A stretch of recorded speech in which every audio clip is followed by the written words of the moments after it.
All right. Today is Thursday, January 29th, 2025. I now call this meeting of the Madison College Student Senate General Assembly to order at 4:33 p.m. Sorry about that, guys. Thank you. And at this time, I would like to say welcome to our General Assembly meeting of the Madison College Student Senate. This is a public meeting and will be recorded for transparency and direct conversations. We're going to cover a few basic items before beginning. If you lose connection at any point during the meeting, you can reconnect by or call in the number in your original email. The senators and other members online, please activate your video and keep it on for the duration of the meeting. If it's possible, use the raise hand feature if you'd like to be recognized to speak, ask questions, or request a roll call as vote as chair. As to call on committee members, the order in which hands are raised, lower your hands if you have the cue. And at this moment, would it be possible to get a roll call? Yep, totally possible. Do I have President Jose Villarreal? I'm here and present. Thank you. Vice President Administration and Finance, Quinn Matson, I am here. Do I have Vice President Legislative Affairs, Ash Rogers? Here and present. Thank you. Do I have Vice President of Team Development, Corey Sturtzel? Present. Thank you. Do I have Vice President Public Relations, Ari Nichols? Present. Advisor Cole Calio-Corrado? Present. Do I have Senator Sanjay Jagadish? Here. Thank you. Do I have Senator Annette Crowder? Present. Thank you. Do I have Senator Ashley Larson? Present. Do I have Senator Ibn Lua?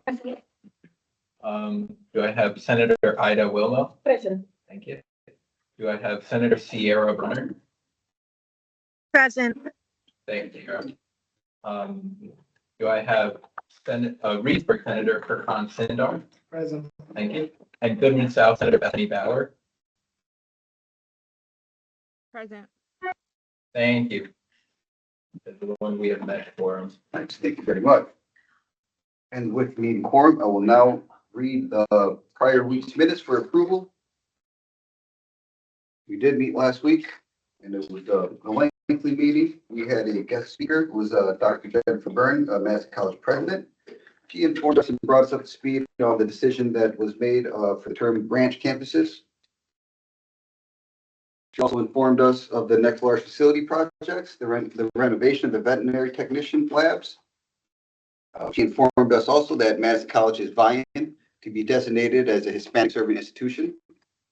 We are currently at 19%. We want to be bumped up to 25% of Hispanic students to get a big chunk of money from the federal government.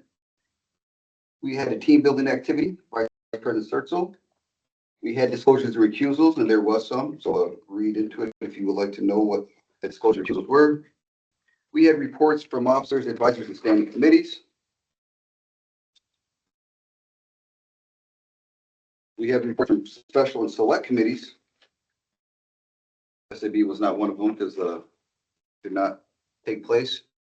We had reports from our branch campuses from Senator Bauer and Senator Sindar. The rest are vacant. We had reports from College Assembly and Shared Governance Councils.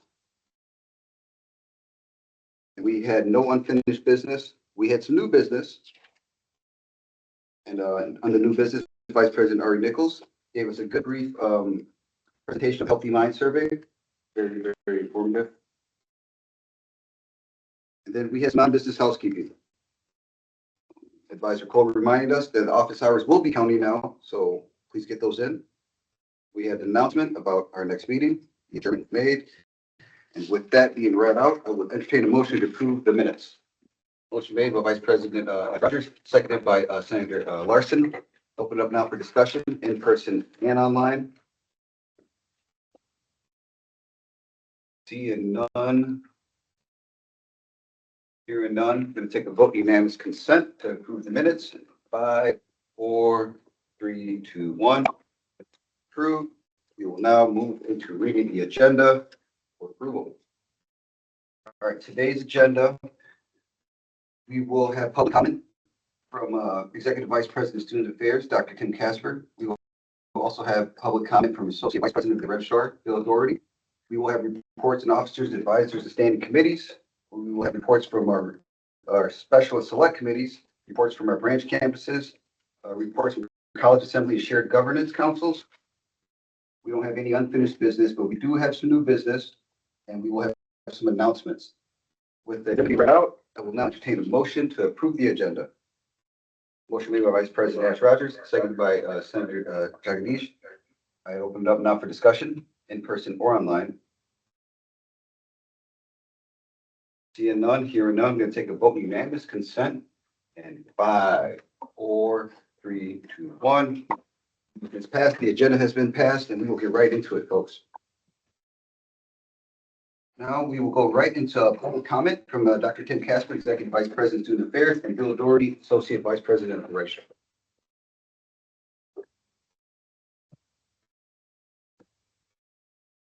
First of all, Happy New Year to everybody. I know it's the end of January, but most of you I haven't seen, and I tell colleagues, I think the whole month of January, you say Happy New Year to folks the first time you say it. So Happy New Year to you all. Welcome back. I hope the semester's gone off. Great start for many of you. I've got a couple items, just wanted to update you on, then I'm going to turn it over to Bill. Things to make you aware of. One, we have worked with Dr. Shuli Wang. She's a researcher at the University of Wisconsin-Madison School of Educational Policy and Research. She's had a long-standing relationship with Madison College and a focus on two-year community colleges more generally. Back in 2023, she administered a survey of students here at Madison College and at two other institutions, Milwaukee Area Technical College and Nashville State Community College. This survey is part of that research proposal she put forward. We're going to administer again this year. So this spring semester, you will see this survey in your inbox. I will be sending a note. I'll be sending a note to the student body on February 9th, and the survey will come from Dr. Shuli Wang's team at UW-Madison later that week. It is a pretty intensive survey, about 20 to 30 minutes. But if you do complete the survey, there's a $10 gift certificate, cash certificate, excuse me, that will be provided to you by UW-Madison. The issues that the survey covered are looking at some of the issues of, how you all experience the institution here as it relates to program experience in your progression through your program of study, your experiences with some of the student services and or classroom practices that you have seen with your faculty members, and will help us understand what else we can do to support you all with your success at the institution. So we will compare that from our perspective to what students were saying 4 years ago, understand what practices we may have been putting in place since 2023 and what effect they've had on you all. And we'll also be able to understand how we compare to two other institutions that are survey participants. Secondly, if you haven't yet been to the library this semester, here at the Truex campus specifically, I urge you to go in there. Our previous library director worked with our facilities team to engage with students to understand what should we do differently in this space. That space was brand spanking new in 2013, and a lot of student involvement led to the way that space looked. But we knew that needs change over time as changes in technology, changes in preferences that you all have as students change. So that new space has some more group study spaces out in the open area. In the quiet study space, there's been some new furniture put in there and some other blockers to help create more sense of privacy. There's fewer tables with desktops on them, so you can bring your own laptop and plug into things that you may want to use. So please check out that space. Similarly, our Student Achievement Center on the second floor of the Truex campus is going under a similar assessment of engaging students who use that space regularly to understand if furnishings need to be redesigned there.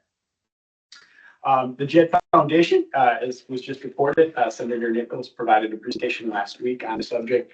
Just a reminder that the JED Foundation will be on our campus February 10th and 11th.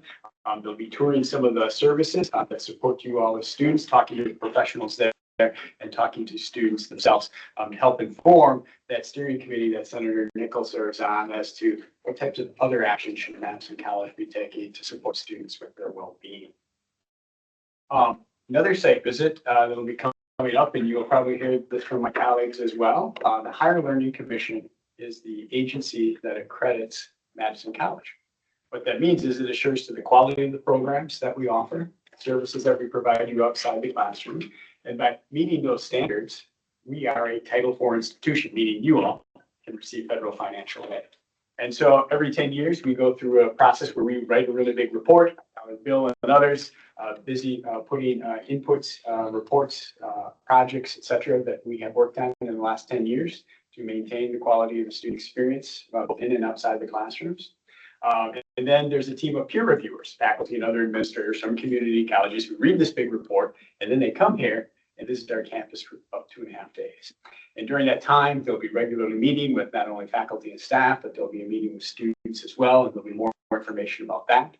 They also request of us that we, through them, administer to you all a survey. So another survey where they're seeking your insights into your experience here at the college as it relates to those criteria. It's less than that 20 to 30 minute experience, but it's another survey that will be coming later this spring. We have not yet set the dates. We have to do that with the Higher Learning Commission. And so that'll occur. The site visit itself occurs May 4th through 6th. I know that's running up against finals. They pick the date, not us. But again, we will try and engage students because that is something that they would like to do as part of their site visit. Final thing I want to talk about substantively is financial aid. So we know how important that is to each of you and your fellow students in terms of helping to fund your educational experience here at Madison College. And you may hear later this semester about some of the work I know President Villarreal will be doing in Washington next month, advocating with members of our Board of Trustees, Dr. Byrne, for certain policy changes like putting more funding into the Pell Grant, for example, supporting the C Campus program, which provides support to student parents because we're a recipient of that funding. Those types of things are important. But we also know we would like to have more students complete the application for financial aid. So Dr. Kimani Elford, a member of the Student Affairs Leadership Team, has been talking to me, and we're going to have a discussion next month at our first meeting about putting together a team to look at what can we do better to support more students with completing the FAFSA. And so he'll be addressing this issue with Bill and Bill's peers, and we will put together a team that's going to seek to obviously get more student insights into what are those things that may prevent a student from completing the FAFSA. We have national research, which provides us an opportunity to understand what nationally students are feeling as it relates to completing the FAFSA, but hearing from our own students will help, again, inform changes that we might want to make to better support you and other students interested in completing the FAFSA to access financial aid. Finally, just want to offer this. A year ago at this time, we as an institution and as leadership of the institution at the time, we're talking about changes in Washington, public policy announcements and directives, executive orders, et cetera, and what that means for Madison College. 12 months have passed. We know subsequent events have occurred. We as a leadership team here at the college are keenly aware that many of those same issues, concerns that students had, faculty and staff had, guests that Madison College had, still exist. We will continue to provide access to the types of services and supports that can assist you and your fellow students, as well as our faculty and staff, with processing things if they need to process things. We respect and understand that certain individuals don't need to, want to engage in those types of processes. Respect, understand. They may have other outlets for processing issues of concern to them and the people they care about. Want to make you aware that our public safety team, and you may have already heard from our public safety director, Flan, in the past, remains committed to meeting with you all as students to help explain to you or groups like the Senate or other organizations at the college what our public safety role is vis-a-vis law enforcement, whether it's local police, sheriff, or federal agents. I'll share that. They are our first point of contact when law enforcement comes to Madison College. And if law enforcement enters Madison College and doesn't previously arrange that visit with our public safety department, we, faculty, staff, administrators, are going to pick up the phone and call Flan or a member of his team so that they can engage with that law enforcement official, understand their purpose, and help them understand the regulations around their ability to access certain parts of the college campus. We talked about a year ago, there are clearly public spaces at Madison College where guests, members of the public, come into all the time. Think about our cafeteria spaces, for example, and oftentimes in the evening, the gymnasium if we've got athletic events, etc. in those public places. Any member of the public, including law enforcement, can come in. But when you're in your classroom, you're visiting with a student affairs professional, those are private spaces. And there aren't any more limits as to who can access those spaces and under what conditions. Plan's the expert on these legal definitions between the types of paperwork that one must present to access them. But again, he's very aware of that. And so again, want to let you know, as leaders of the college community who may be asked questions by your fellow peers, is Madison College thinking about what might happen if law enforcement, specifically federal law enforcement, comes to Madison College? And the answer is yes. We've been thinking about this for now more than a year. So I want to assure you that that is something we're keenly aware of, and Plan and the public safety team, again, continue to engage with those units, whether they're an academic department, whether they're a student service unit, and their leaders who might have questions about how to work with our public safety team in the event of any of those issues. So with that, I'm going to stop, and I'm going to turn it over to my colleague, Bill Doherty, to speak to one of the issues in the resolution that the Senate passed last semester regarding LGBTQ issues, and specific, I was going to talk about what we call name and use and the work that we have done in the past regarding both students as well as employees in the issue of name and use. Bill? Sure.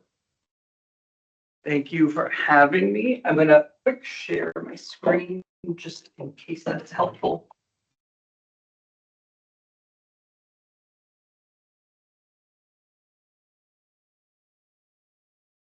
I'll share my screen. I don't know if it's quick. So while Bill's doing that, I'll say that we put together what we call the impact team to examine this issue and other issues related to the data that we collected about our students. The work actually began in 2022.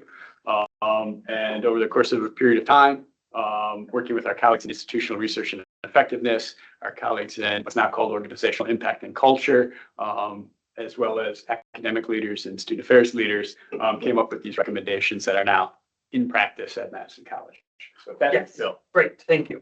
So today I'm going to focus on legal name versus name and use. The team that Dr. Casper talked about visited many topics for students and employees. Today I'm just going to talk about name. But part of what that team was looking at is we had a separate HR system and a student system. HR and the college were collecting different data points from students versus employees. We thought it made great sense. Let's try to align that experience. We have students who are employees and employees who are students.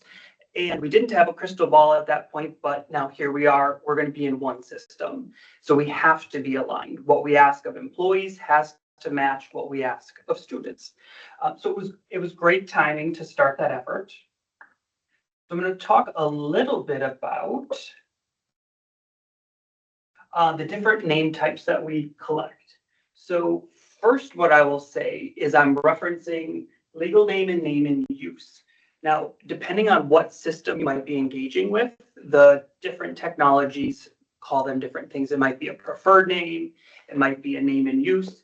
It might say name or legal name. We can't often control the label, but for all given purposes, we refer to that as name in use. The name I want to be called, Bill. My legal name, William. I don't ever want to be called that, but it is my legal name. So today I've outlined where and when we use those names. So if you provide us a name and use, we are going to make every effort to use that in our online systems, in Teams, in the Outlook display, your email display. On a faculty side, if you are a student and you put in a name and use, it's going to appear on the class and grade roster for them to see. That name and use also flows into the learning management system. So previously Blackboard, now Brightspace. As we create reports out of today PeopleSoft for students, in the future Workday student, those will pull generally the name and use. There are some limits today in PeopleSoft. There are a few things we can't choose. Like it is hard coded to pick legal name. I don't yet know exactly what that extent will be in Workday Student, but it's a much more modern system. PeopleSoft is dated, and we see that specifically in some of these naming conventions. For one cards. I know that was of interest. So when a student or employee goes to get a one card, you get to select whether you want a legal name or a name in use to appear on that one card. And I've got an image of what that looks like at the time of the request. The last thing I have under name and use as a sort of special circumstance right now, when students graduate, sometimes they don't want either their legal name or the name in use on a diploma. They want some variation. Maybe my diploma, I want it to be very formal. Maybe I'm William Doherty III, and I want the third to appear on there. Or maybe I want some combination, right? So we offer that opportunity at the time of graduation for the graduating folks to tell us, here's what I want it to be in the program and on my diploma. So that's newer-ish that we were able to get that for. For legal name, so where will that appear? So official college records, that's the sort of following things like financial aid, scholarships, generally things having to deal with money, often have a requirement of using a student's legal name. Transcripts are considered an official document. So on the official and unofficial, you would see a legal name versus a name in use. Any sort of enrollment or degree verification, again, is going to pull in a legal name. Solomon request, so that's a specific military request that we must comply with to give lists of names of students that will include legal names. And then again, those sorts of very formal like paychecks, W-2s, any kind of payroll document. If you're a student and employee, it's going to pull in a legal name as well. The campus network ID, so your username and the official email address also use legal name. So that's where names appear in current state. And I'll move on and talk about where folks can change names. And then the last image I have is an image of the one card request. Okay. There we go. So right now in PeopleSoft, on the left, students can at any point log in and add or change what's referred to as preferred name, the name in use. So that's real time.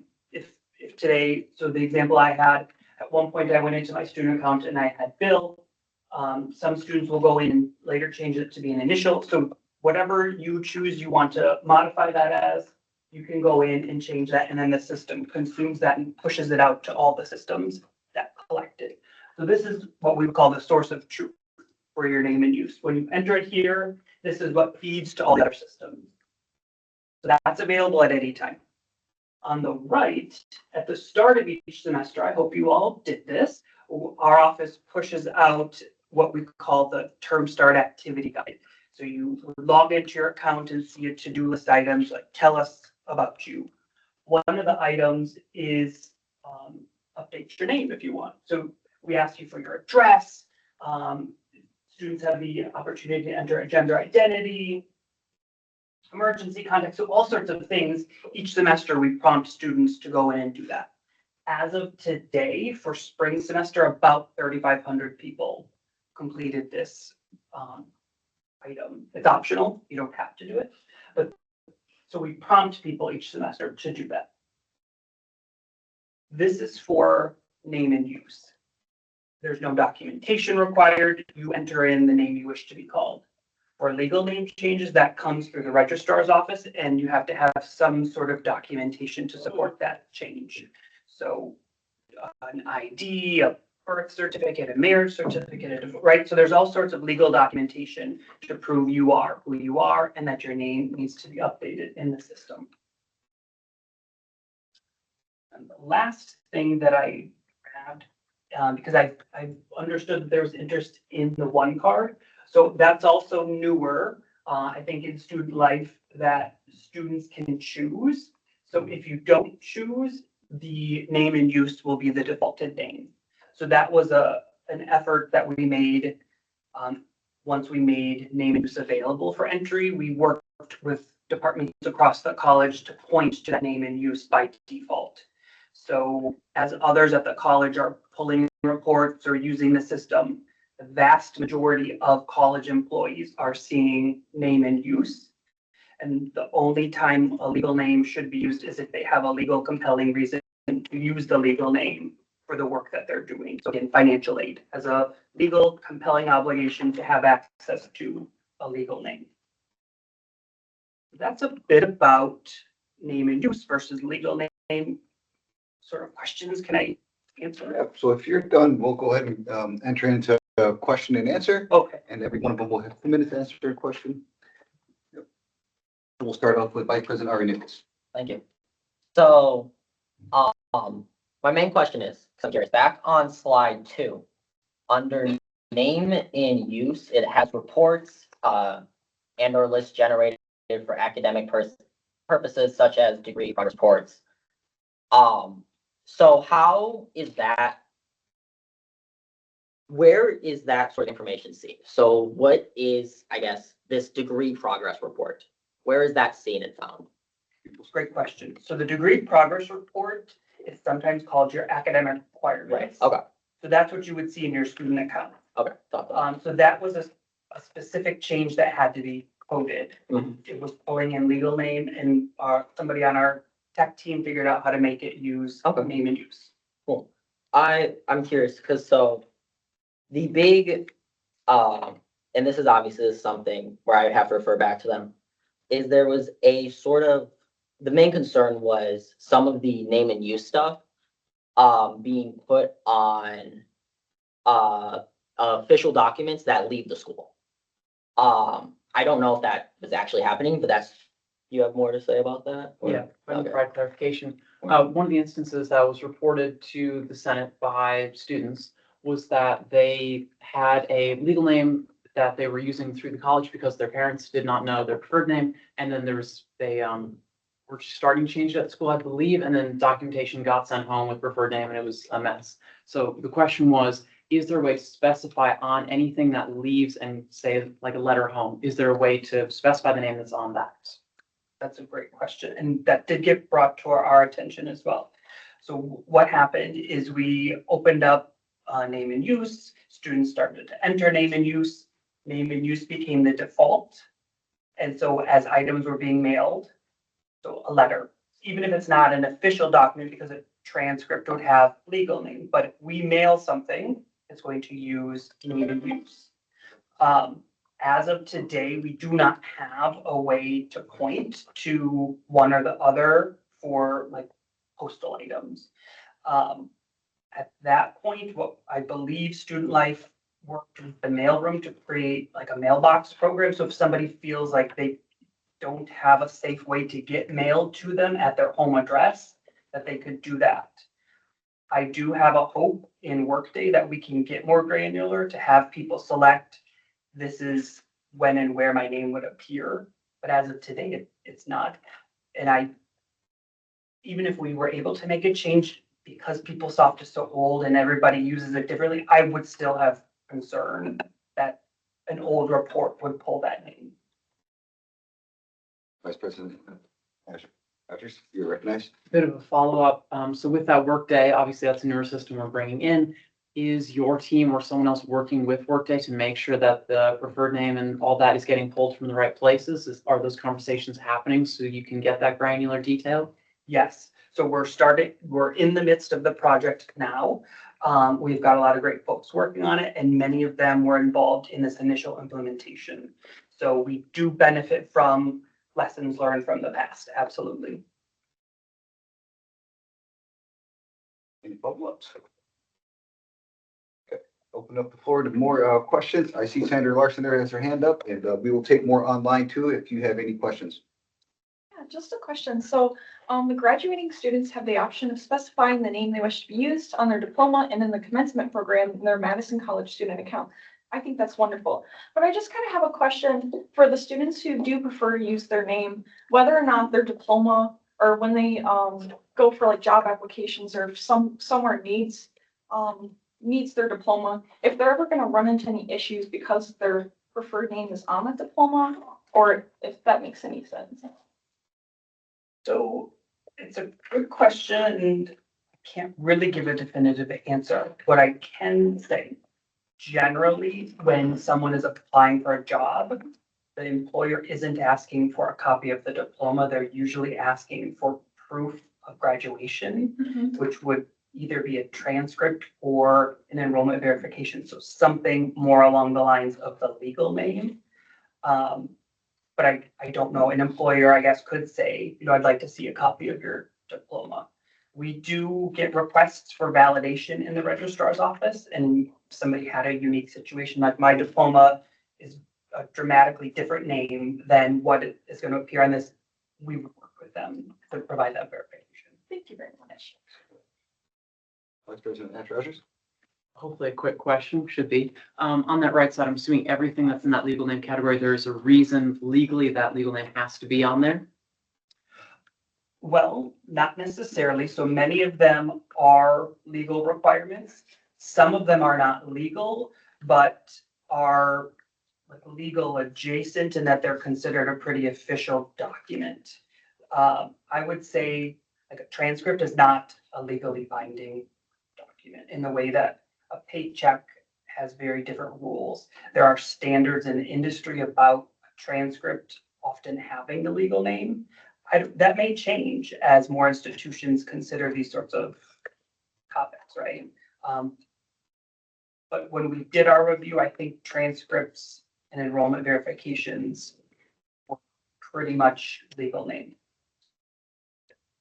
And then we're gonna go to Advisor Cole, then I'll circle back. Actually, you still have time. Still have a minute if you want to ask your follow-up. It should be a final question. I'm noticing that email is both on the name and use and legal name. I'm assuming that it's like the name when you type in someone's name into the Outlook, you can get that. I do know we use like the initial system, so you'll have the first initial of your legal name at the start of your email address. Is that legally binding? Is there a reason that's there, or can PeopleSoft change that in the future?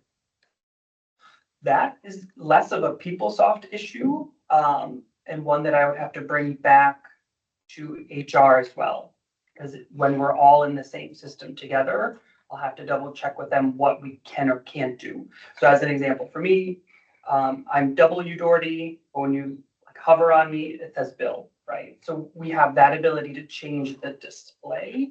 The actual email itself is tied to legal names. So for instance, we have people who choose not to change it. They go through a legal name change, but keep the old email address.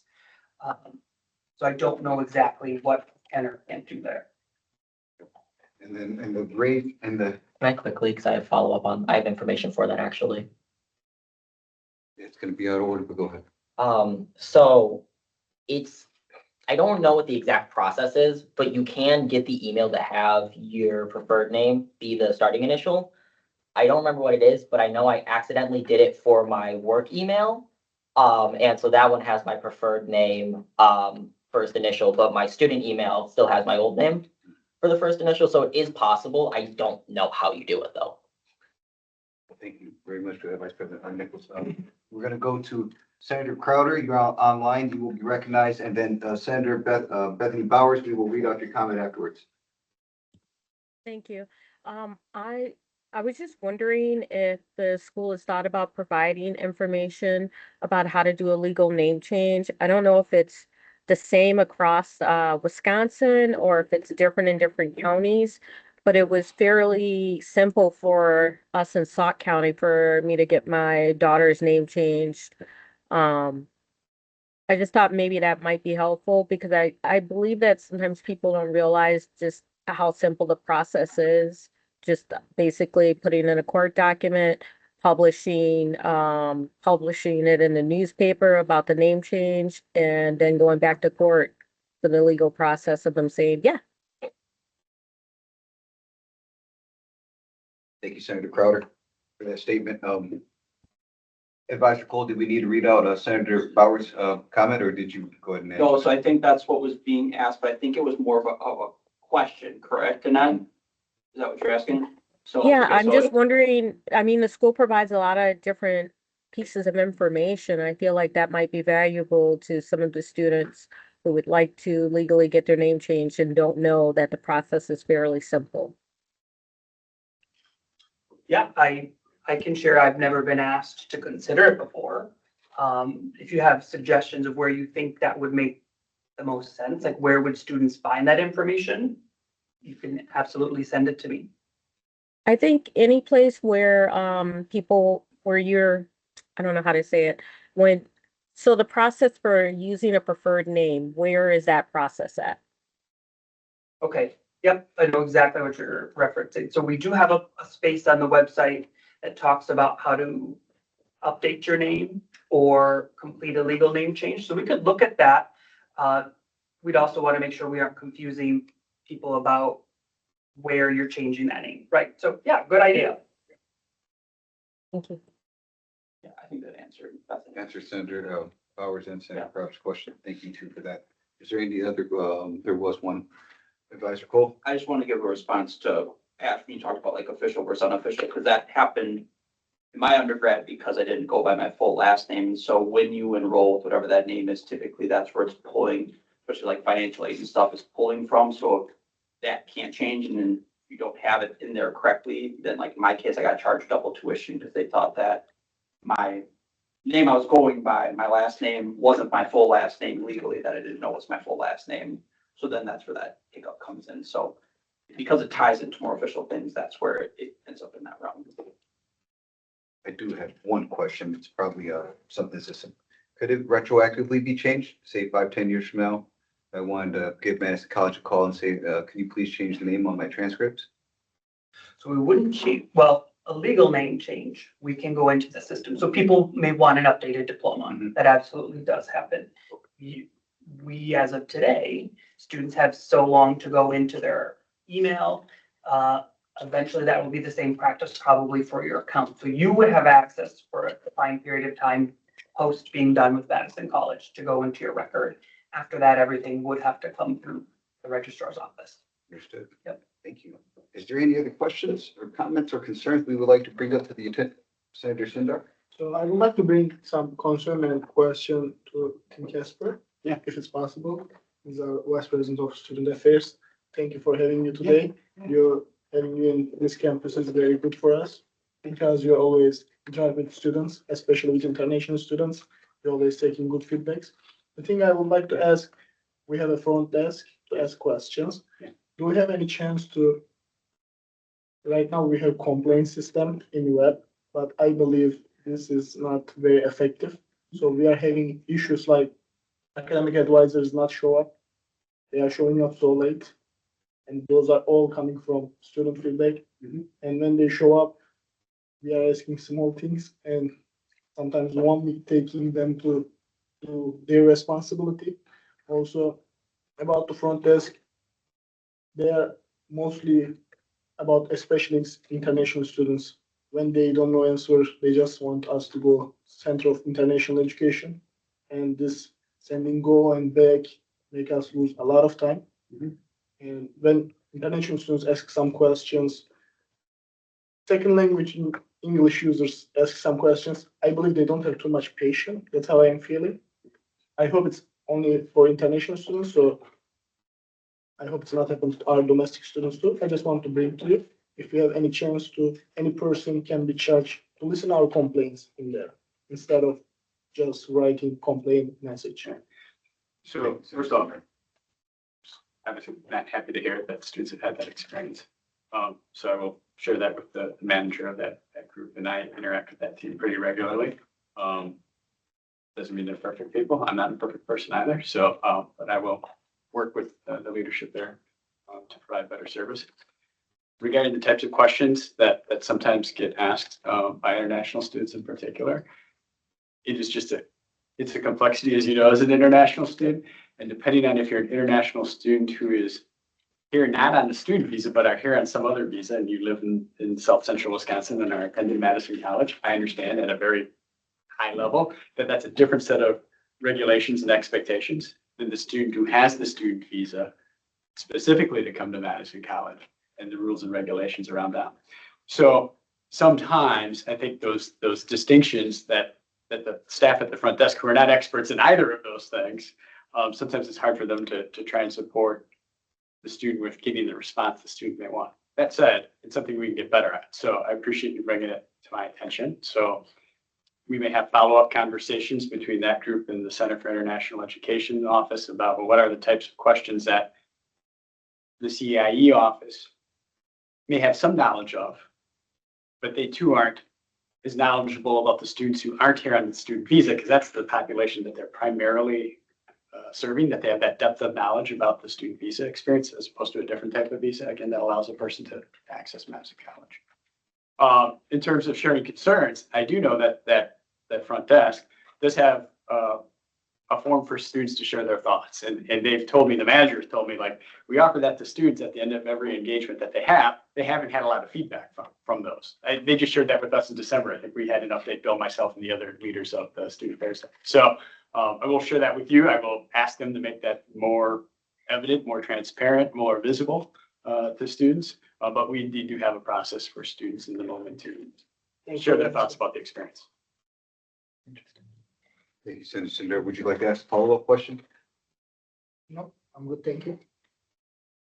Senator Vice President Ash Rogers, you're recognized. Question for you, Tim Casper. In your report, you're talking about law enforcement agents not being able, or only being able to enter certain spaces and having to communicate that with public safety. What are the spaces that they cannot enter without proper legal documentation? Is it classrooms, meetings? Yeah. What are those? So it is those spaces that are in use for educational purpose or a service purpose. So the classroom, the lab, if students are in a lab and it's regularly scheduled time in the lab, the academic advisor's office, financial aid advisor's office, who you might be meeting with. People are in those spaces. They're considered private space, small p private, I'll say.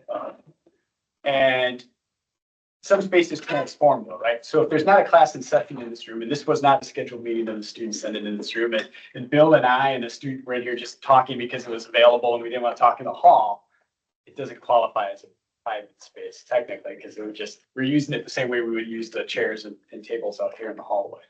So that's a distinction. Is that helpful? Is there a list where students can find that information? So we have published things about that information in the past. That's things we're talking about doing again, because we know that every year new students come into the institution and don't have the experience of the past. And some of it's really technical, like the amount of detail that someone like Public Safety Director Flan knows is much greater than I, and can talk about these much more nuanced distinctions. But what we try to make everybody aware of, that if you have a question, call public safety. And that you're also not under any obligation in that moment to answer questions that may be coming from you from a law enforcement representative. You can say, well, I'm going to go talk to the Madison College Public Safety team, or an advisor or a faculty member that you might help you or one of your fellow students get in contact with Madison College Public Safety. So there's no legal obligation for you to engage unless they have some very specific type of warrant, arrest warrants, to be very specific, to take action. And it's usually local law enforcement, I would say, not what we're seeing. Thank you very much, Vice President Rogers. We do have a question online. We're going to get to the question online, then we'll get back, circle back to Vice President. Senator Crowder, you're recognized. Thank you. Dr. Casper, I don't know if you necessarily had something to do with this. I think it was originally started by Student Life, but I'm just wondering if the red cards are still available on campus, or if new ones or better ones are being created at all. Yeah, so I was talking actually to one of the Student Life staff members today just about that. So I think there's a high probability that we will have the red cards republished again, which has answers to some of the questions that we just heard. Right, Vice President Quinn Matson, did you want to take the floor? Yeah, I'm glad we circled back to this issue of federal enforcement on Madison College property.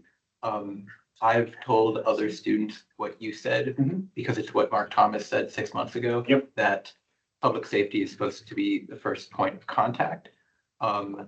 That if any sort of federal law enforcement comes to Madison College, they're supposed to talk to public safety first.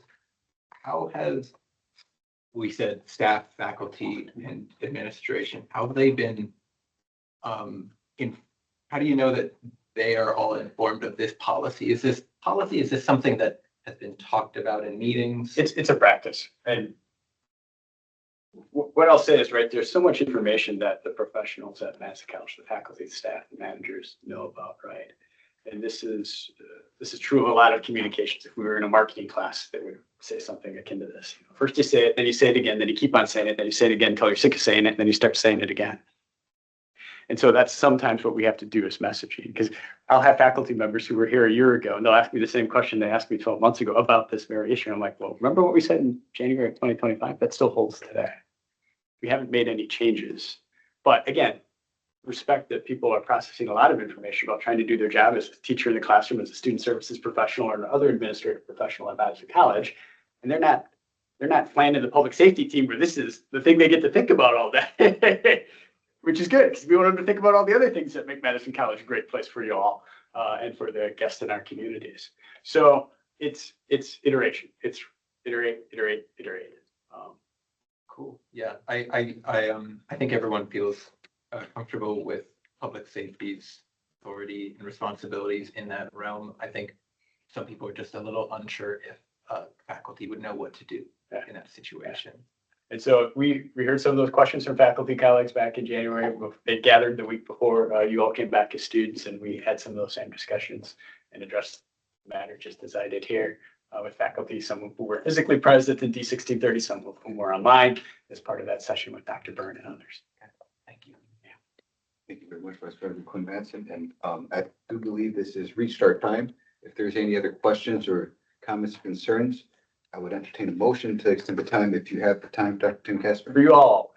But seeing none and hearing none, we're going to go ahead and close Q&A and give a big round of applause for Dr.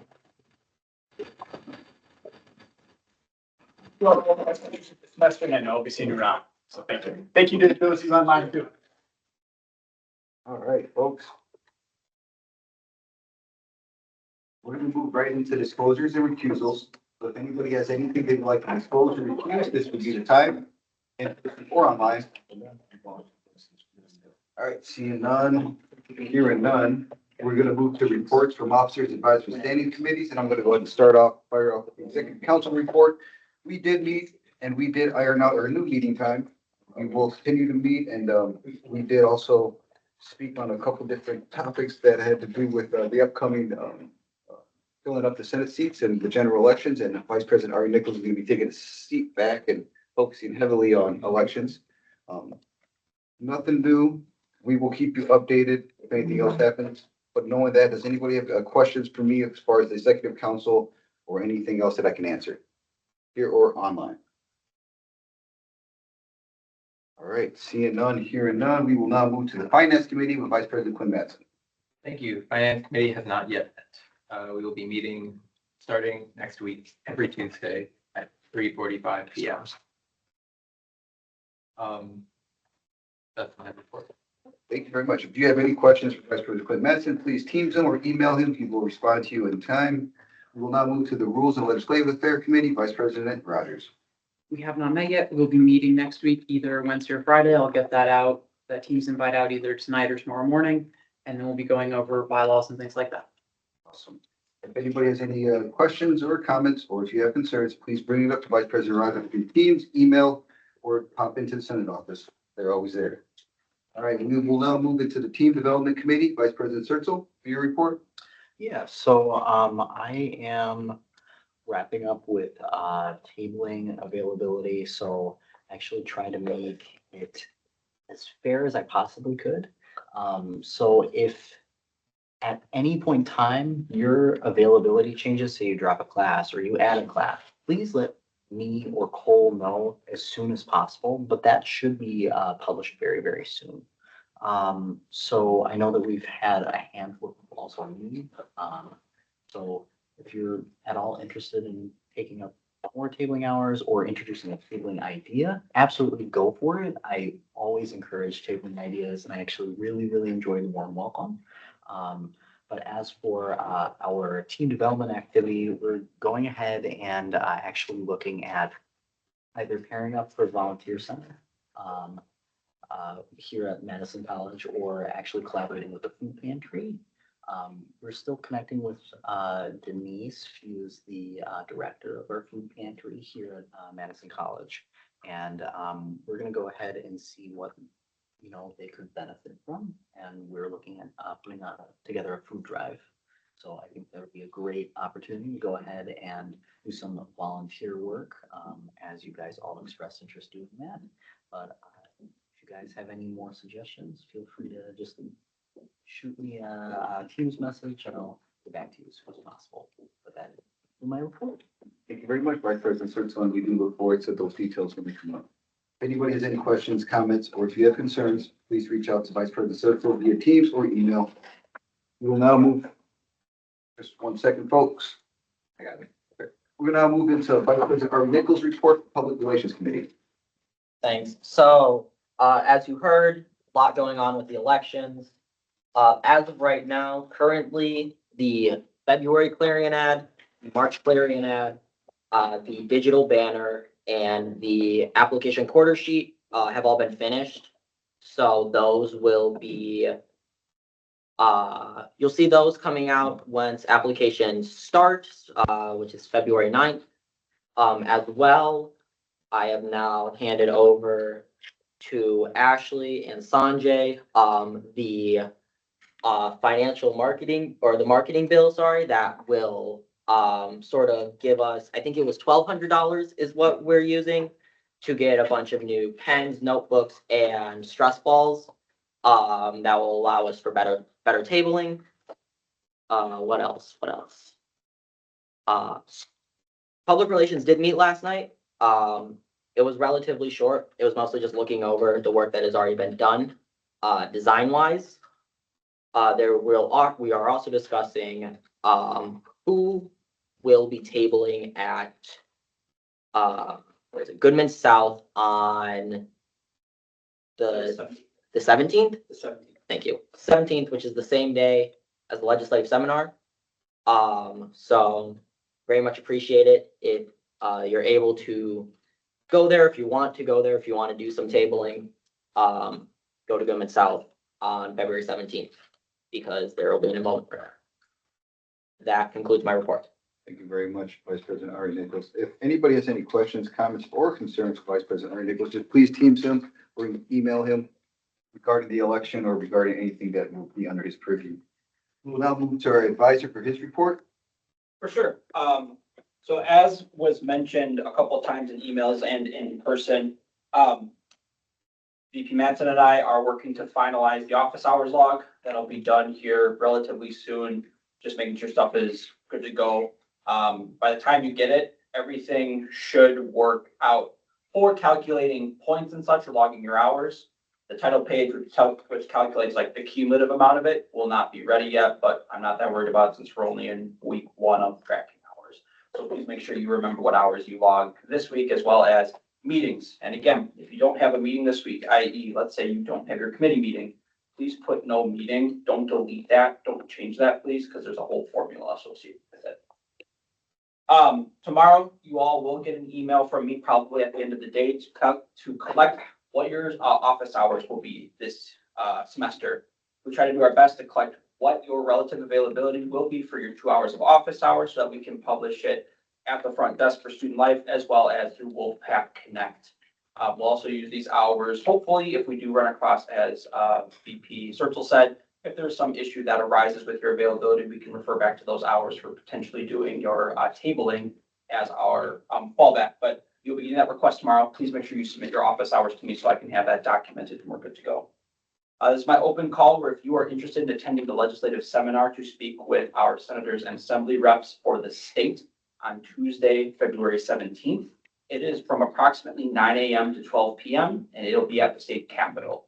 If you want to attend, you need to let me know before Monday. That's as simple as, hey, I'm willing to commit, sign me up.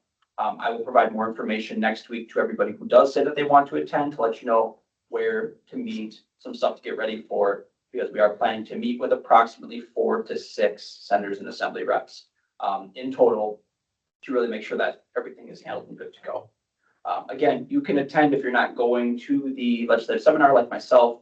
For Khan, Sanjay, and Quinn will be. You can show up just on that Tuesday. I'm okay with that. Just be ready to follow some directives, because we'll have planned kind of ahead of time what this we go to do. The final thing is that thank you so much for our new Senate, prospective Senate members who are here, and be ready for one final email that will come out from me at the end of today. about what next steps look like. Questions from me? We're online. Senator Larson, you're recognized. Yeah, sorry, you might have said it and I totally blanked. Oh, so it's on a Tuesday. What date and what time? Yeah, that'll be Tuesday, February 17th. And we plan about 9 a.m. to 12 p.m. Thank you. Yeah, last year it was like 9 to like 11:15, and then there was a meeting scheduled randomly at like 1:30, and we'll figure that out as we go. Vice President Ari Nichols, you're recognized. What other events or activities will be at the legislative seminar, that are not meeting with the assembly reps? So at the legislative seminar, for those that registered, there will be some keynote speakers. There will be some additional politicians who are coming in to speak. It probably won't be Tony Evers like it was last year, so we'll see kind of who comes through, maybe some of the prospective governor candidates. But overall, it's the legislative seminar is held, one, to talk about how to prepare the schools for their conversations with their legislators, as well as work on kind of that networking aspect, because at this point in time, typically folks are getting ready to elect new leaders on their student senate, student governments, as well as the ambassador process is ongoing. So that's really it. But unfortunately, for the three folks that I mentioned to myself are the ones that will have access to that. But like I said, everyone's open for that Tuesday if they want to attend. I hope I don't have to cap it. If I have to cap it, that's a good problem, but obviously we can't run in with 12 people to say we're gonna meet with all these people. That won't work. We ask for availability now. You can, if you want to check out, because I know I'm over time, if you want to check out your availability, like I said, let me know somehow, some way by Monday. And Monday at noon, let's call it. And Monday at noon, if I haven't heard from you, I'm not gonna plan for you to be there. And if you show up, I hope it's not too cold. It's a lot of walking. Thank you, Advisor Cole. If anybody has any questions, comments, concerns, you do know how to reach Advisor Cole. All right, reports from special and select committees. Student Activity Board, Vice President Quinn Mattson. Yeah, so the new things at Student Activities Board that I want to tell you about, I will not be able to tell you about today because we have not met for the semester. Our first meeting will be tomorrow. That concludes my report. Thank you very much. And we will now move to the Finance Committee. Hold on, sorry, guys. You have Textbook Affordability Committees, Senator Sarah Brunner, if you have a report. No report. We have not met yet. Okay, thank you, Senator. We will now move to the International Students Affairs Committee. Senator Sindar, if you have a report. Yep. All right. Our president's favorite committee. Sure is. So we decided to meeting day with CA every last week of the month, Friday, 3 to 4 p.m. We will meet students only. We will try to decide topics we want to bring CA. So it's gonna be hybrid. People can join online. Also, people can attend from CA. They will close their office for us, meeting room. And second week of the month, Fridays 3 to 4 p.m. We will meet with CA. We will try to bring priorities we talked 2 weeks ago, and we will try to do planning together. So I think this is the only one right now. All right. Thank you for that, Senator Sindar. Does anybody have any questions or comments for Senator Sindar? In person or online? All right, thank you very much. We will now move to reports from branch campuses, which are all vacant except for Goodman South. So Senator Bauer, if you have a report for us. I have a meeting set up next Wednesday with Goodman South at 11 a.m. to meet with students. Other than that, I don't have a report. All right, thank you, Senator Bowers. We will hear all about that meeting next report. Okay, and Senator Sindar, we're gonna go right back to you for your Reedsburg report. Yep, there is no report for this. All right. We're waiting on that date, Senator Sindar, where I can come join you at Reedsburg. Yep. Okay, please let me know. We're gonna move on to reports from College Assembly and Shared Governance Councils. College Assembly, Vice President Rogers. So excited to tell you about all things. Fortunately, I can't, no meeting. Good. Thank you very much, Vice President Rogers. And with that, we will transition to Academic Council. Senator Wilmo. Yeah, the first meeting was today, but I didn't be able to be there, so I don't have anything. Thank you very much for that, Senator Wilmo. And maybe next week we can. Yes. All right. Next Appreciate it. meeting. And with that, we are going to transition to the FPIC Council from our Vice President Quinn Mattson. thank you. I've not attended an FPIC meeting yet this semester. I am happy to report that I finally been invited to their calendar meeting. And Tina Aheda reached out to me and mentioned that Tina, who leads FPIC, also on the president's cabinet. She's come in and spoken to us, I believe, earlier this academic year. She said that she foresees a sustainability council coming out of the FPIC council that currently exists. And that they would need a new Senate rep for that. And she's like, if you're interested, you could start here and then move over there, or we'll find someone else to do it. And it's exciting. I wanted to share it with all of you. Well, thank you very much for that, Vice President Quinn Matson. Does anybody have any questions about that? New announcement? Okay. Can I- Yeah, you still have the floor, Vice President. If any student wants a seat, a senator, any student wants a seat on a shared governance council, they hold elections later in the spring. Is that correct? Yes, they do. Yes, so, depending on when folks had joined, if you are wanting to be a student representative on the Shared Governance Council, there will be a call for applications, my understanding, some point this spring. There will also be one next spring because they stagger everybody on 2-year cycles.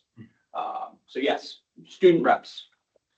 Perfect. Student senate, you all want to get voice. You get Thank you, Vice Cole. Thank you very much, Vice President Quinn Matson. All right. We will now transition to our Finance Council from our Senator Person for her report.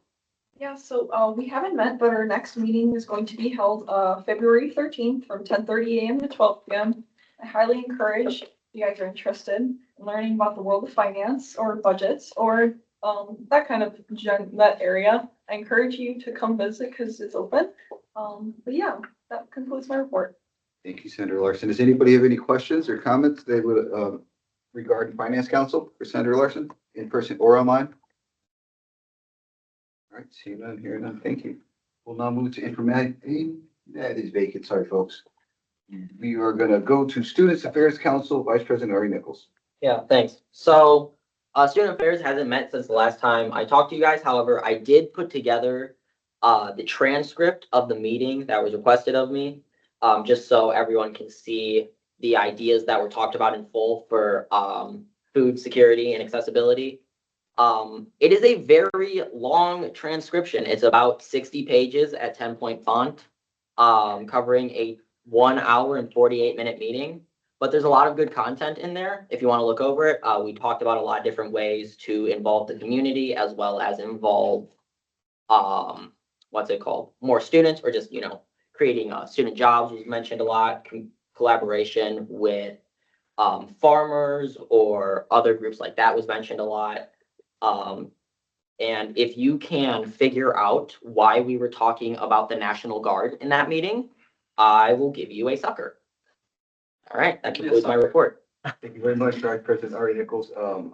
I guess just a question off the bat. Is this still in the preliminary idea phase or are these being implemented and is there actual response? So the idea currently is that we're looking at this, we created the rough draft. What we're going to do next is we're going to really distill sort of the ideas that we want to implement.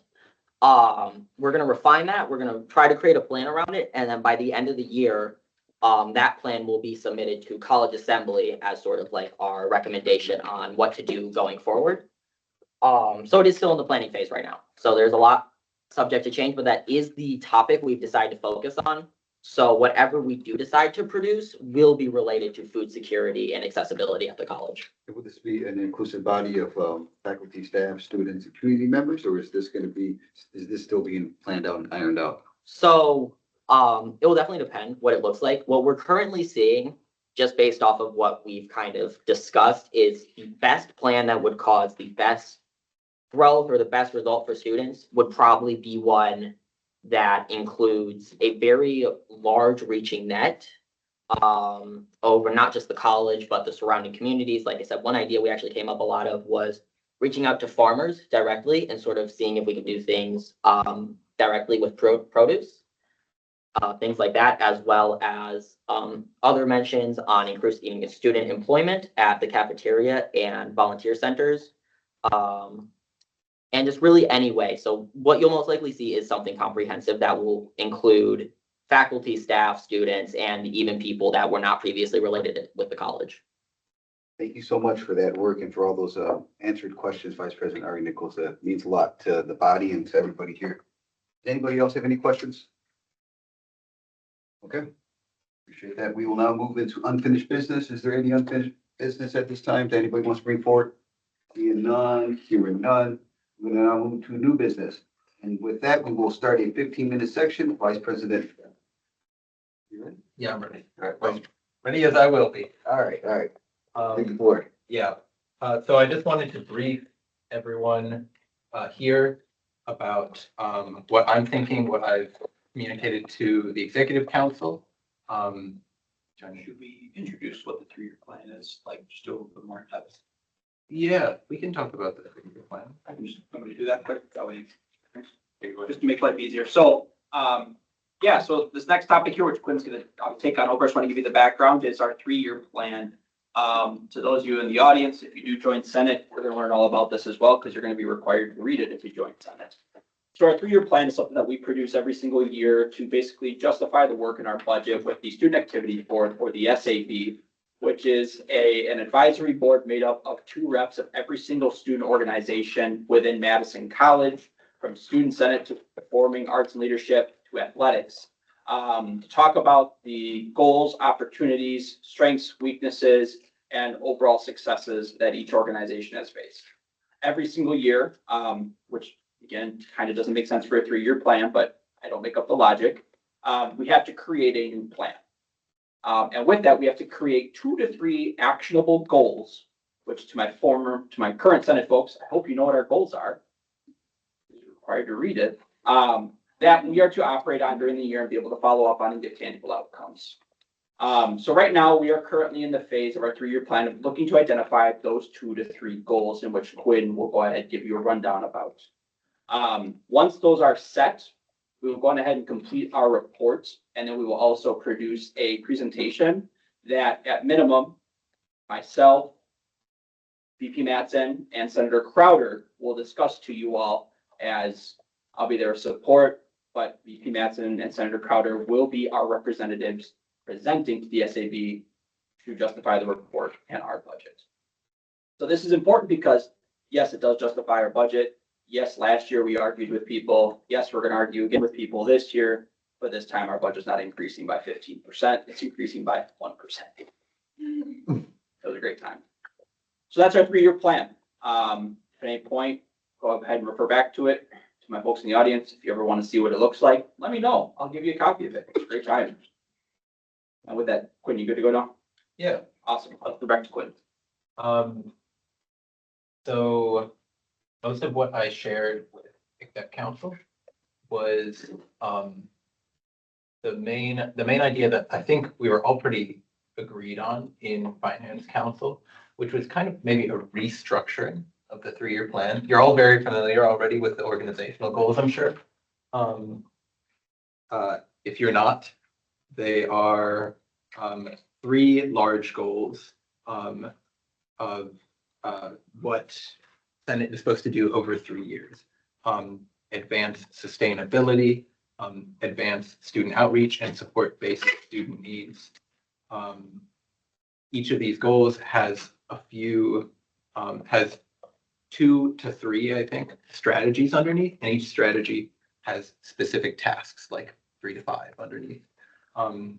This is like a main focus for me out of the 3-year plan. This is like 4 pages out of a whole like 60 or 80 page document, because a lot of the rest is just an account of our accomplishments. We just want to tell people what Student Senate is, what the 64th Student Senate is specifically. I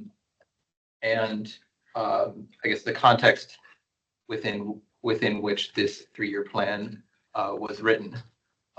These organizational goals, though, look into the future for the next 3 years.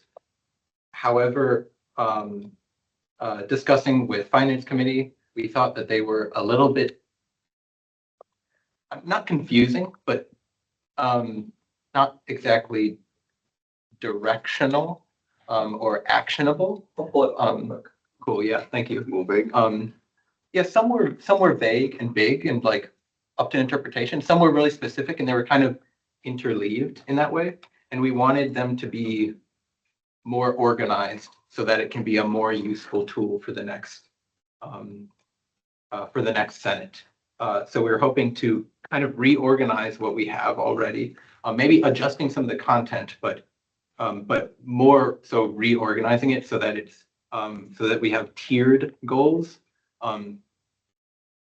where we have short-term objectives, those being things we know the next Senate will have to do, and projects that we are currently working on, that we've already got the ball rolling on, and that we want to let someone, we want to let the next Senate finish these up and take some of the credit for it.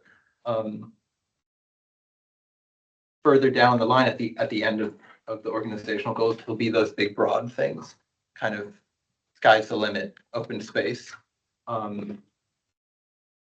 And in the middle, something kind of like halfway between the two. I'm not actually, I've been thinking about this today. I'm not yet sure if we would want to do short-term and long-term tiers within each goal being like a context of student Senate activity, or if we would want a tier of short-term student Senate activity and then medium tier and then long-term tier. Cole right now is pulling up our current 3-year plan, just so you can see what I'm talking about. It's in red.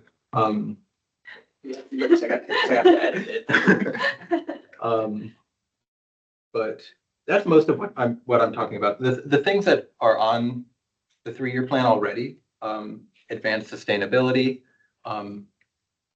increase and improve student outreach, Senate outreach to student body, and focus on supporting basic student needs. Those aren't things that we all disagree with. Those are things that we've kind of taken up on our own anyway, whether or not we've exactly been following the 3-year plan. I do not think the content will be dramatically different of like, we want them to do outreach. We want over the next 3 years for basic student needs to be supported. I've brought it up a couple of times with Finance Committee, and I don't think I have like really pushed for a conclusion, and I haven't heard one, as far as I'm aware, about sustainability as a goal. It's not something we have focused on. It's not something I really observed being the focus of the previous Senate. I'm not sure if that's going to be big and bold number 1 out of 3. That's something we're still kind of working out. So that's about where I am in the process of this right now. You're bouncing off now to Advisor Cole. Yeah. Yeah, so one of the exact thing that Quinn mentioned, which I think you all should consider, because if we have some time today, we do have just some general ideas you all want to have. Be happy just to document them, to throw them out, because we will have to get the ball rolling here at this point. Is that you look at this first goal here, campus sustainability operations, right? That sounds great. I'd love for Senate to do that. Truthfully, no, all seriousness, I would. Quinn would. A lot of us would like to do so. Nor did you say. Well, we have to really look at with an ops lens here. How is Senate going to expand our renewable energy profile? I laugh when I say that, but in all actuality, when these are created, the last 2 years have been created, we have been like trying to like reach the stars, and we get like 6 inches off the ground. And we want to pat ourselves on the back for it, not you all, but former Senates, right? All of you should have access, and if you don't, talk with somebody in those orgs. If not, I'll help you to look at any other student organization's 3-year plan. All of us, from student life to volunteer center all of that, all have to create a 3-year plan. And many of them are dictated towards what they specifically focus on. So if you want to guess, the Clarion is never going to have a goal about campus sustainability and growing our energy profile. You know, they're going to talk about statistics for reaching students and having a greater click rate. So instead of 60% of the student population reading the e-newsletter, it's more like 80%. I think they actually had like 96%, so they're killing it. But that should be the focus of what we want to see here is look at what Senate can do, like legitimately, what can we do? And tie that into the goals that we want to see accomplish. If we do throw out some goals and ideas that we have here, my plan is to go back to like 2021 Senate and let's see what their goals were. And I would bet you money, their goals are probably like the Clarions, very simple. You can measure them. I'm not gonna lie, I can't measure updating our recycling program for zero waste goals. Well, I can guess what a zero waste goal is, but I have no idea what the process is for that. We've actually talked with Dr. Ramirez about that, and even Dr. Ramirez has said. So it's just things to consider. Yeah, everything else in red I have to change, but like, this was a great one. Furthering Goodman South and regional campus partnerships. Some of it we did well, some of it we probably didn't so much.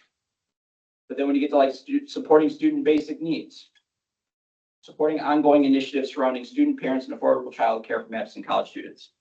I would like to know what bearing we have on affordable childcare at Madison College. So I don't want to dissuade anybody from like not throwing something out there, because truthfully, what goals you have, you should probably take anything because it'll be good to work with. But to the token, please don't reach for the stars. I hate to say that. I'm sorry, I keep looking back. Bethany is sitting in the dark. It just looks like I'm being watched. Sorry about that. We'll consider almost anything, but you know, we're not Senator considering. Bowers is, I responding. can see.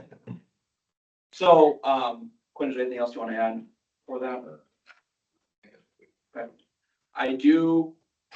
I think it would be in the best interest, I'll defer to President Villarreal, to take ideas. If you all have some goals that you're just like, I think this could be something to be considered. I'll take anything, I'll document them. And then this will be how it should work here moving forward, is that once you all have, we throw goals out here, executive council will have to come together, identify if those goals seem feasible and such. And then we would bring it back to you all once we have finalized the process. Yes. go ahead.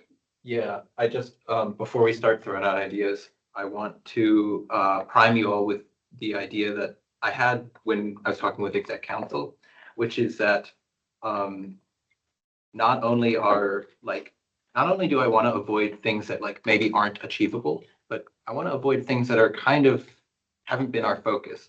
I would like the 3-year plan to grow naturally out of what we have been doing this year already. We've been doing a lot of different things already. And I'd like to look at what we've been working on, look at where we already have momentum, and like go in that direction. Try and like the 3-year plan should tell the next student senate what we've already been working on, where they can like just pick up where we left off. If we haven't been doing sustainability, which we haven't really been, then I think it would be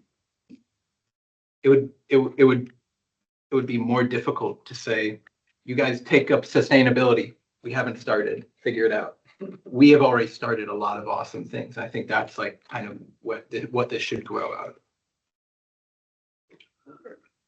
Your presentation, is that done? Yes, sorry. Advisor Cole, presentation is done? Yeah. Okay, at this moment, we'll move into Q&A.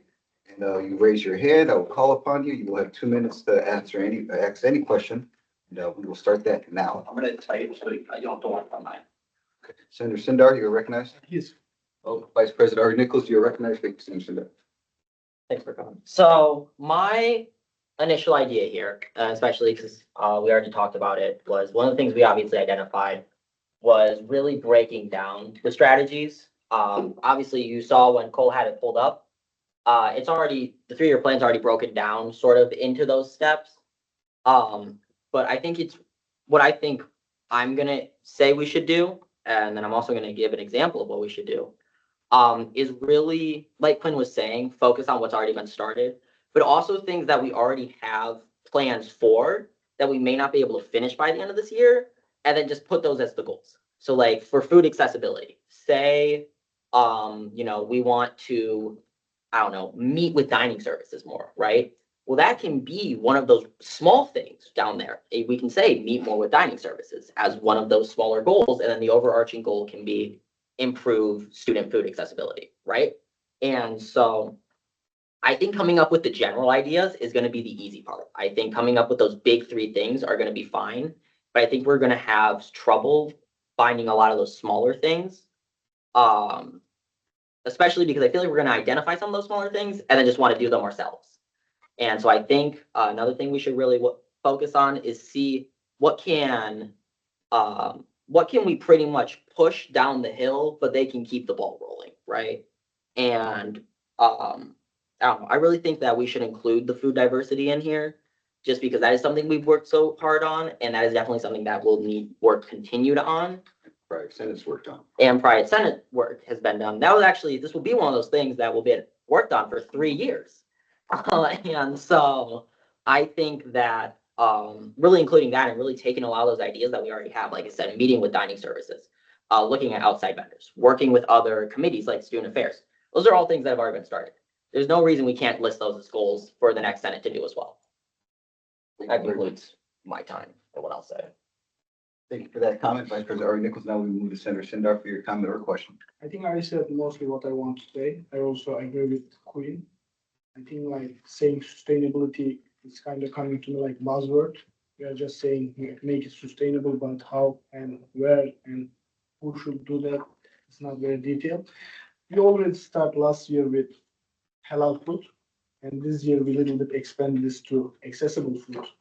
You guys start with halal food, we extend to accessible food, and then this expand to cafeteria price. I think flow is going that way. And that's my idea. I think that's the idea we should support. Thank you, Senator Sindar. Senator Lumo. Yeah. So I just one comment about it. So, idea. I know that some projects you're working on it, but for example, this is sustainability. We are not working on it. So my idea is like to make like a group, because I know that some of you have a project, but some of us, we don't have like a project.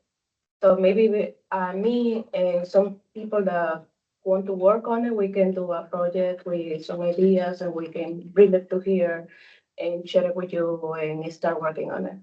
So, for example, I don't know who wants to join me to work with a sustainability project. So if someone wants to join, just let me know. Advisor Cole, just want to make an announcement, make a formal announcement for. No problem. I'm just taking out everything. I'm like, I see where you're going with it, and I think that maybe that's where you can look to tie that into. When we talk about sustainability, instead of taking that 1,000-foot approach of we're gonna go net carbon zero by 2030, it's maybe we continue to participate and reach out for green initiatives and participate in the green team. And use that effectively. That could theoretically be considered. Vice President, your hand was up. Yep. Okay. So I also agree with that, Vilma. I'm sorry. If we will stay with sustainability, we should bring some new subheads, which sustainable, and we can do them. And I think it's a great idea. If we will stay with that sustainability, we should have more ideas about sustainability and how we can improve that. Thank you, Senator Sindar. Vice President Quinn Mansson. Yeah, I'm wondering if we could, I wonder if we could talk about in the 3-year plan, if we could put like, these are our concerns and these are our interests, and then the goals are, these are our areas of focus, one being Madison College food systems. And some of our concrete tasks within that are food diversity, meeting with vendors, investigating more sustainable food practices in terms of the waste, in terms of composting, and in terms of reusable or compostable items. Because I feel like sustainability hasn't been, it's like, it's a concern, but it's not a main focus of, at least of the current Senate. You know, take that whatever way you will. Thank you very much. Vice President Quinn Matson, Vice President Ash Rogers, you're recognized. When I'm thinking about what we should have in our 3-year goals, I'm first thinking about what our mission statement is, which is, of course, hearing from and representing the students that are a part of our college. I'm also looking at some of the main things we've done. We did the warm welcome. We've done work with clubs. We've had a lot of work on international students. We've worked with food accessibility. Those are all some of the main things that we've done this year. So when we're looking at those 3-year goals, I really think we should have something about connecting with students. Maybe we're doing a regional thing where we set out goals like everyone has to table at a regional campus once a semester or something like that. That'd be a nice short-term goal. And then we could also say you need to get like a little clicker for how many people we had. You need to get 200 people in a tabling event as a Senate. That would be a nice tangible goal that we could reach within that. And then we would do the same thing for club connecting and for food accessibility, things like that. All right, thank you very much, Vice President Rogers, and Vice President Ari Nichols, you're recognized. So this is kind of very similar to what you just said, actually, but I was thinking, what we think about adding numericals to the 3-year plan. So in some of these spots, you know, we do put like specifically, hey, we think you should try to reach this number by this point, right? Which I think is what you were getting at. I think that that would work well. I think that once you give an actual like number to a project, people are more likely to try to achieve that than just say, yeah, we should improve, I don't know, student engagement. Maybe saying improve talk to 200 new students, right? That's a much more actionable thing. And then that kind of gives you, okay, were we able to do this, right? Instead of just saying, oh, you know, we kind of progressed towards it, but like Cole was saying earlier, it's not super high in the air and it's something you can actually keep count of. Like you can make sure that that is something you're progressing towards, or maybe you can see that your strategy is not working and you have to change it because those numbers are right there. Very much, Vice President Ari Nichols. Any other advisor poll you recognize? So, you know, we're probably way over time, Yes, so I we are. would follow process if they want to extend the conversation a little bit more. Senator Crowder, I will get back to you as soon as I make a motion to extend the time by 5 minutes, which I would entertain a motion to extend the time. Vice President Ash Rogers. I motion to extend the time by 10 minutes. All right, motion made by extended time by 10 minutes. Senator Sindar seconded. I now open up for discussion in person or online. Seeing none, hearing none. I'm going to take a vote unanimous consent to extend the time by 10 minutes in 5, 4, 3, 2, 1. Passed. The time has been extended by 10 minutes. Senator Bowers, I see that you are typing, but we will get right back to you. I think Senator Crowder, you have the floor. Thank you. I just would recommend that we're cautious on attaching numbers to things, only because we can't control when classes are, if students are going to show up, if the weather is bad, whatever. I just wanted to mention that. I mean, I think there should be some sort of baseline number, but just not too crazy ambitious. That's all I wanted to say. Thank you. Thank you, Senator Crowder. Who's next in line? Remember? News. Bethany Bauer, I'll read out your comment. I think having a number of students reach could vary differently between campuses. I know for Campus Fun Day, the turnout for Truex was much higher than the regional campuses such as Goodman South. This could be hard to put a numerical goal on. I agree in that. Senator Sindar, you have the floor. So about the numerical number, so when we're doing 3-year plan, we are not only making for ourselves, we are making for the generation coming after us to the Senate. And I believe giving numerical number will not gonna be responsibilities, will be more they will feel insecure maybe about numbers if they cannot reach, and I believe it's gonna make pressure about them. All right. And then if I can just jump in the conversation, throw my comment in there. I like the idea of the numbers. I think it's a benchmark. I think we're kind of looking at it in a way of thinking of it being too ambitious, thinking of it that it might not be intimidating. It's a benchmark, and they can meet it, they can go below it, they can readjust it. But by having a number there, I think it's very effective. And with that being said, I'll go to Vice President Rogers. there's nothing saying we have to put the pie in the sky number goal. We can always do something that's really easy to clear so we can report back next year and say, hey, look at how amazing we did on our goals. And if you look at the JED campus work group, they said we're gonna reach 10% of students. That's not a lot of students, but they made 12% and they bragged about it. So I'm saying we definitely do that. And then is there anything else that you want to hear from this discussion as you take this back to your committee and you work on your 3-year plan? That's my question for you. I have nothing in mind. Understood.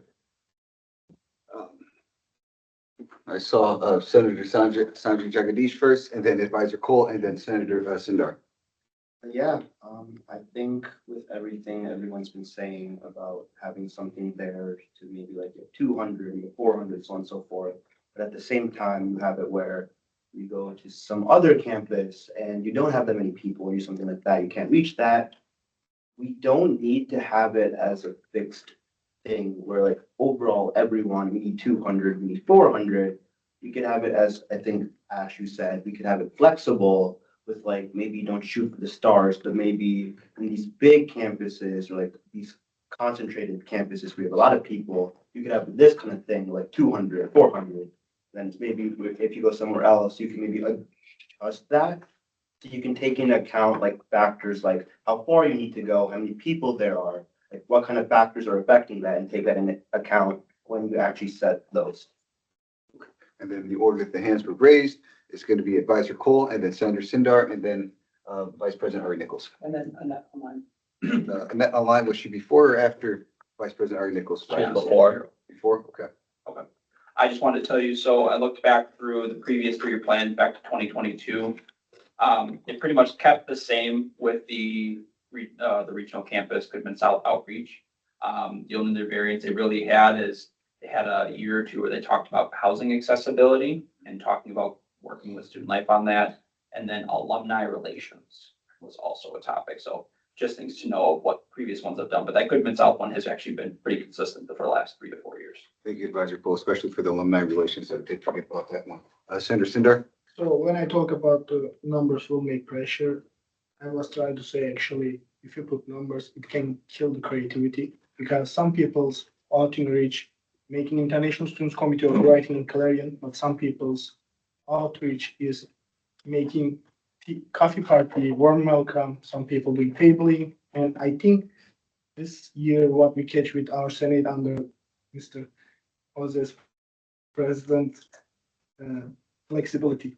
And I believe flexibility brings us success. That's only one point making me scared about numbers, but it's good idea. Yes, understood. Thank you, Senator Sundar. I think the compliment. Senator Crowder, you have the floor. The other thing I wanted to mention, just a reminder of a discussion we had last semester, was in regards to making sure that we didn't plan out the future Senate's goals completely, or things that they would be doing that semester, to leave room so that they had autonomy to pursue some of the things that they were interested in. So it's just more of a comment reminder so that we don't go too heavy and not leave them room to do some things that they're truly interested in. Thank you, Senator Crowder.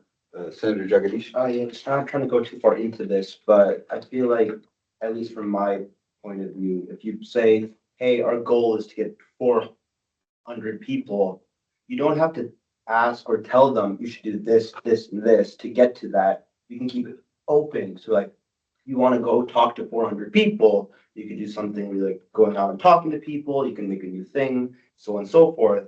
You can still have that flexibility there. And so they can decide, okay, we want to get at least 400 people. How do we want to approach this? We have people who want to do this, we have people who want to do that, and you can go from there. Nice. Kind of split that number up. Yeah. Like that.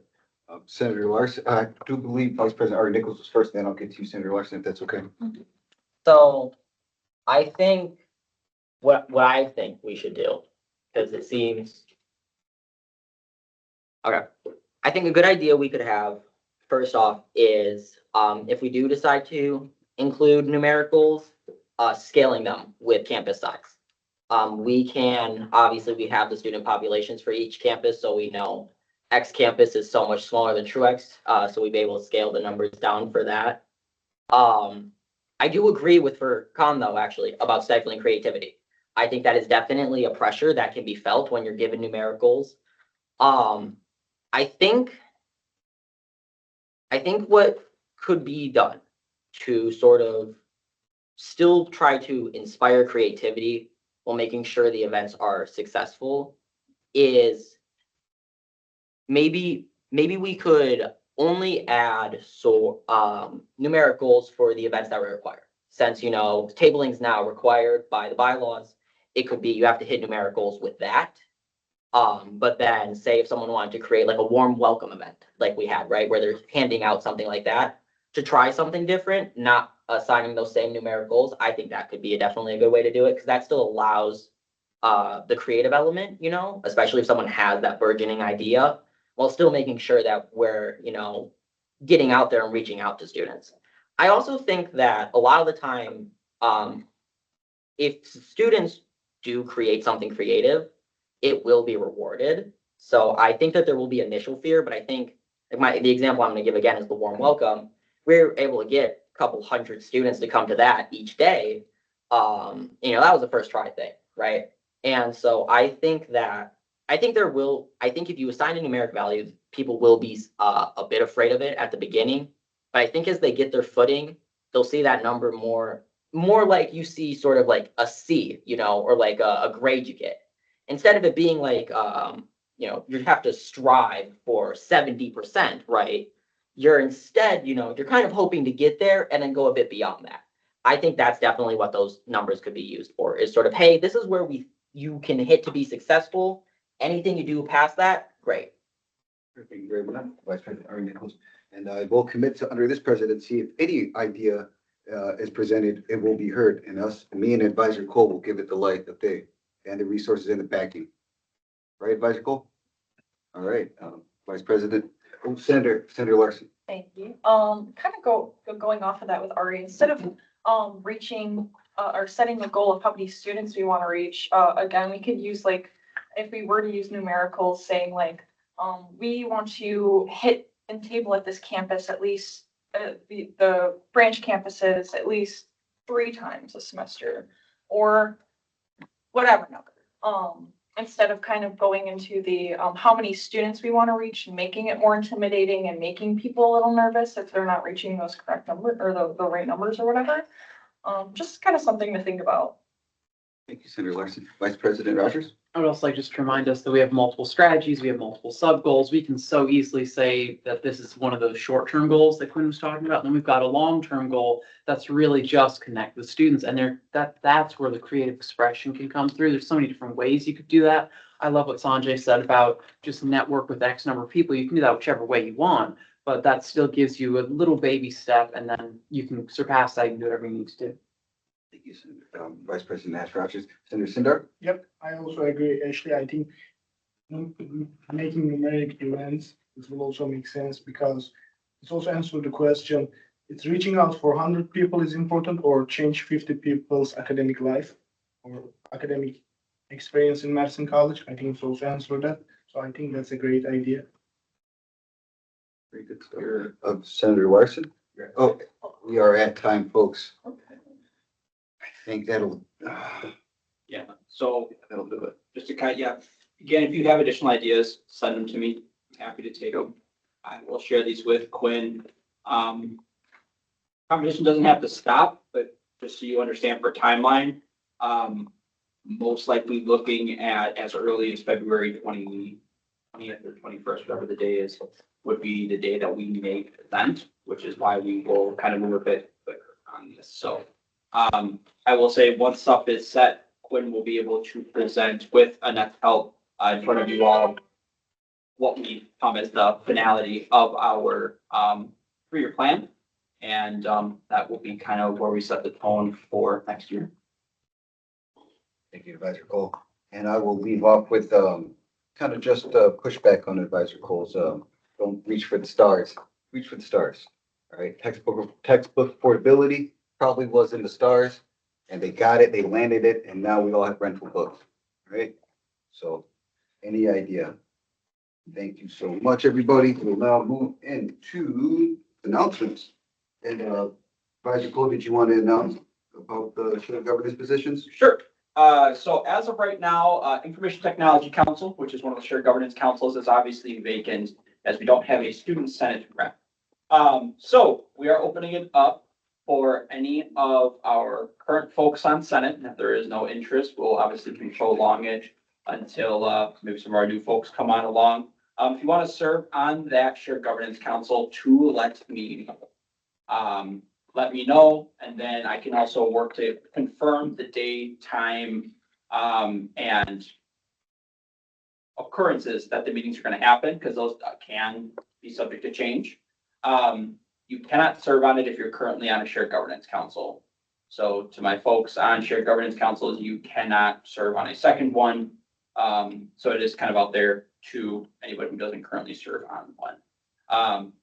Again, if it doesn't work for folks, we will just continue to have it be there. And as soon as we do have somebody to fill it, we will do so. I don't think they're meeting now until February, so we do have a little bit of time.